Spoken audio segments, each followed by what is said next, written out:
One this is Sumit Kumar. I hope आप लोग बहुत अच्छा होंगे और बहुत अच्छा मैथमेटिक्स कर रहे होंगे। आज की वीडियो में हम लोग बातचीत करेंगे continuous function on a set which is a dense subset of R. Right, dense subset पे कोई कंटिन्यूस फंक्शन डिफाइंड है या कोई फंक्शन डिफाइंड है तो उसको हम एक्सटेंड कर सकते हैं कंटिन्यूसली, या उस टाइप का कोई फंक्शन मिलेगा कि जिसका सेट ऑफ डिसकंटिन्यूटी प्रिसाइसली वही सेट हो। इसी पे बेस्ड क्वेश्चंस ये है। और ये क्वेश्चन एक्चुअली जुलाई 2024 का आया हुआ क्वेश्चन है, नेट के एग्जाम में रियल एनालिसिस का क्वेश्चन है। और इस पे अधिकांशतः लोगों को डाउट होता है तो गेट कैसे इसको सॉल्व करें नहीं करें, तो वही इस वीडियो में हम लोग देखने वाले हैं। तो देखेंगे, पहले क्वेश्चन समझ लेते हैं कि क्वेश्चन क्या है और इस टाइप के क्वेश्चन को हमें कैसे अप्रोच करना है। ठीक है, तो पहले देखिए, एफ कोई डेंस सबसेट दिया आर का, एफ आर से आर के बीच में गिवन फंक्शन है और जी उस डेंस से आर के बीच में डिफाइंड फंक्शन है, जहाँ ये दे दिया है कि g x equal to f x, एक कंटिन्यूस फंक्शन। जी एफ कोई जस्ट एफ फंक्शन है, ठीक है, और एस डेंस सबसेट है और जी एस से आर के बीच में फंक्शन है और दोनों एग्री कर रहे हैं डेंस सेट में। अब हमसे पूछा जा रहा है कि निम्नलिखित में से कौन सा नेसेसरली ट्रू होगा। क्या नेसेसरली ट्रू होगा कि अगर एफ कंटिन्यूस है on S then F is continuous on remaining points. कहने का मतलब, अगर कोई फंक्शन है रियल वैल्यूड, वो अगर डेंस सेट में कंटिन्यूस है तो बाकी जगहों पे भी कंटिन्यूस होगा। ये पहला ऑप्शन। दूसरा, अगर जी कंटिन्यूस है then F is continuous on the set S. अगर जी हमारा कंटिन्यूस हो गया एस में तो हमारा एफ भी कंटिन्यूस हो जाएगा एस में। ये दूसरा ऑप्शन। तीसरा, जी अगर आइडेंटिकली जीरो है एस में and F is continuous on बाकी जगहों पे, है ना, एस को छोड़ के, एस के कॉम्प्लीमेंट में अगर वो कंटिन्यूस है देन एफ भी आइडेंटिकली जीरो हो जाएगा। ये हमारा थर्ड ऑप्शन है। फोर्थ है, अगर जी आइडेंटिकली जीरो है, एफ कंटिन्यूस है on the set S, then F is identically zero. ये बोल रहा है कि एफ आइडेंटिकली जीरो होगा। क्वेश्चन बहुत ही सिंपल। दो फंक्शंस, एक पूरे आर में डिफाइंड है, एक जस्ट डेंस सेट में डिफाइंड है। गिवन इंफॉर्मेशन ऑन एफ और g, we have to draw the conclusion on other functions. Right, यही क्वेश्चन पूछा गया है, इसी पे सारा कुछ गेम है। तो अगर आप थ्योरेटिकली चीजों को देखेंगे तो क्लियर हो जाएगा। राइट, और इस टाइप के क्वेश्चंस को to discard something you need some good examples. Right, good example in the sense जो बड़ा बढ़िया अच्छा एग्जांपल हो, तो इस टाइप के क्वेश्चंस आप इजीली बना सकते हैं और समझ सकते हैं। ठीक है, तो उसी के पीछे हम लोग चलेंगे कि कैसे इस टाइप के क्वेश्चंस को हम लोग को अप्रोच करना है। तो चलिए बढ़ते हैं। तो इस टाइप के क्वेश्चंस को हम लोग कैसे अप्रोच करें, क्या हमारा थिंकिंग प्रोसेस हो to do this kind of problems. ठीक है, चलिए देखिए, हमारे पास जो फंक्शन है वो आर से आर है, जी जो फंक्शन है वो एस से आर है। ये दो चीज, और F of X G of X के बराबर है। Right, for all X belongs to S. तब यहाँ से कुछ कंक्लूजन पूछा जा रहा है कि क्या हम लोग बता सकते हैं। ठीक है, आ जाइए। पहला हमसे बोला गया है कि ठीक है, एफ कंटिन्यूस है ऑन एस एंड एफ, तो एफ कंटिन्यूस हो जाएगा पूरे कॉम्प्लीमेंट में। तो बोला जा रहा है कि एस जो है कि डेंस सेट है। ठीक है, ध्यान दीजिएगा, एस इज डेंस है ना। अगर कोई कंटिन्यूस फंक्शन है डेंस सेट में तो हर जगह कंटिन्यूस होगा, ऐसा है क्या? No, there are plenty of examples. Right, for example जैसे एस आप ले लें set of rationals, right, and you know that function, है ना, जिसको आप हॉमी फंक्शन भी बोलते हो, है ना, एक्स रैशनल्स। राइट, और बाकी जगह पे एक्स अगर रैशनल नंबर दोगे, एक्स अगर एम बाई एन आपने दिया है जिसका जी सी डी वन है, तो आप ऐसे डिफाइन कर दिए, जहाँ पे कि M integers, N natural number, ये आपने डिफाइन कर दिया। और यहाँ पे यूनियन जीरो भी ले लीजिए, या जीरो पे कुछ और आपको डिफाइन करना है तो जीरो पे और भी कुछ आप डिफाइन कर सकते हैं। जीरो पे चाहे तो आप और भी कुछ डिफाइन कर सकते हैं। वन डिफाइन कर दीजिए जीरो पर, ये नॉन जीरो इंटीजर। ठीक है, this should be non zero. तो this function is continuous only on the set of rational number. केवल रैशनल नंबर पे ये फंक्शन कंटिन्यूस है। ठीक है, और जी आप ले लीजिए, g of x equal to zero. तो ये क्यू कॉम्प्लीमेंट, सॉरी, डेंसेट, अरे देन सेट लीजिए क्यू कॉम्प्लीमेंट, इरेशनल नंबर्स पे हम लिख रहे थे। So this is a very famous Thomae function जिसको आप जानते हैं, और ये हमने लिखा हुआ है। ये फंक्शन क्यू कॉम्प्लीमेंट में ही कंटिन्यूस है, बाकी जगह डिसकंटिन्यूस है। क्यों है, नहीं है, समझेंगे, ट्राई करेंगे, आंसर आ जाएगा। ठीक है, क्यों है, राइट। तो जैसे इरेशनल नंबर्स पे या पे ये कंटिन्यूस कैसे, कंटिन्यूटी सीक्वेंशियल क्राइटेरिया होता है, बहुत तरीके से आ सकते हैं। रैशनल नंबर पे क्यों डिसकंटिन्यूस है, आप रैशनल इरेशनल सीक्वेंस से अप्रोच कर सकते हैं, वहाँ पे आप चेक कर सकते हैं। बहुत तरीके हैं टू आंसर दिस क्वेश्चन। ठीक है, तो इस फंक्शन से आप देख सकते हैं कि your function F is continuous on this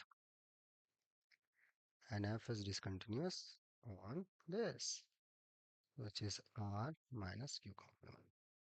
This is your set S. ठीक है, यहाँ तक है।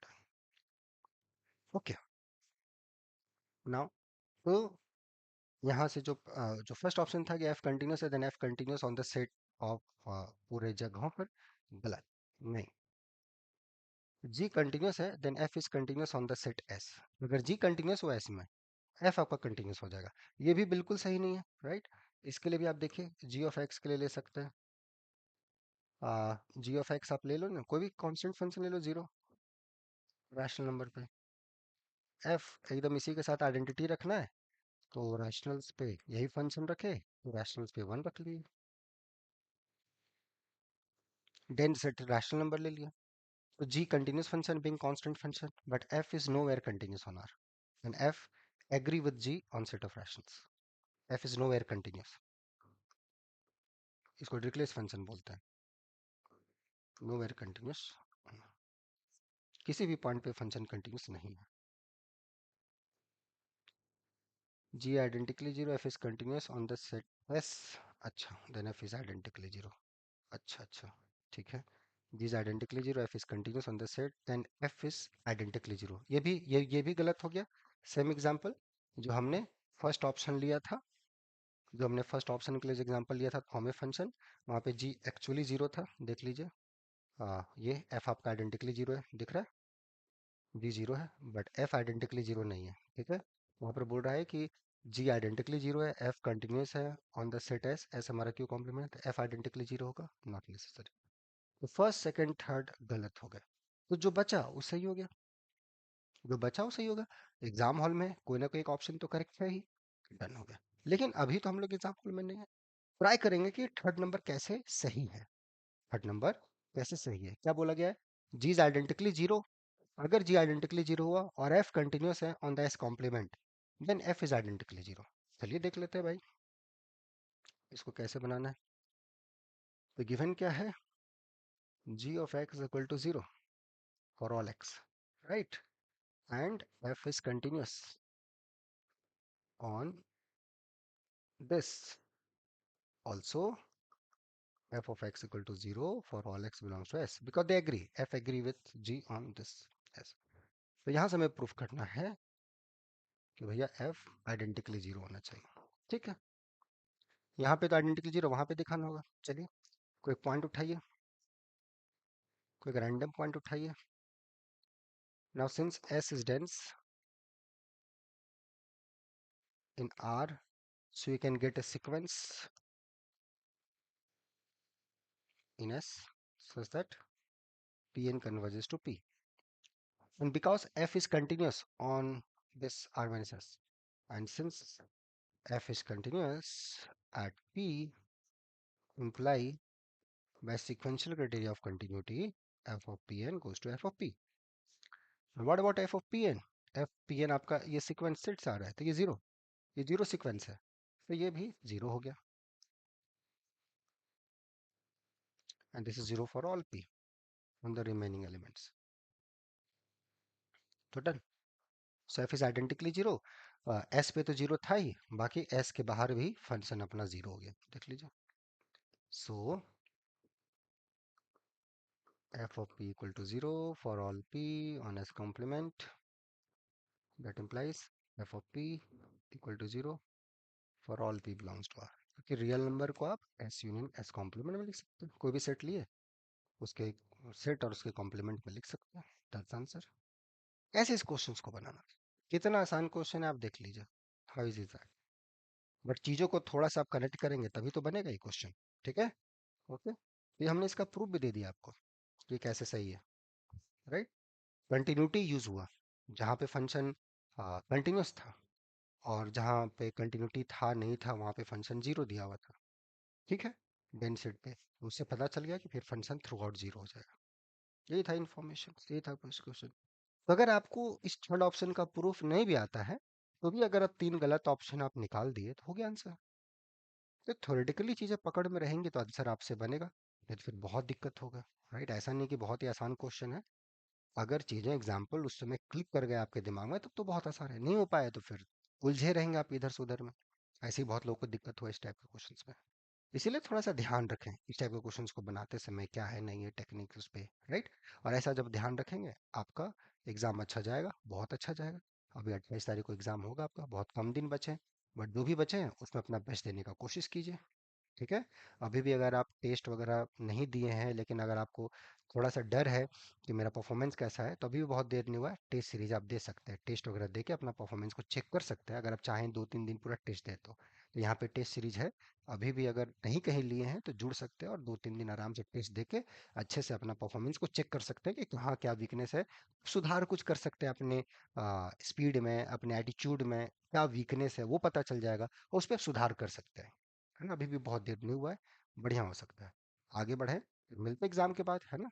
मिलेंगे रेगुलर बैच में, टेंशन नहीं है। बाकी तब तक अच्छे से एग्जाम दीजिए। Wish you best of luck आने वाला एग्जाम्स के लिए। ठीक है। बाकी आने वाले कुछ दिनों में हम कुछ वीडियोस देंगे। ठीक है। Till then enjoy the subject, take care, bye.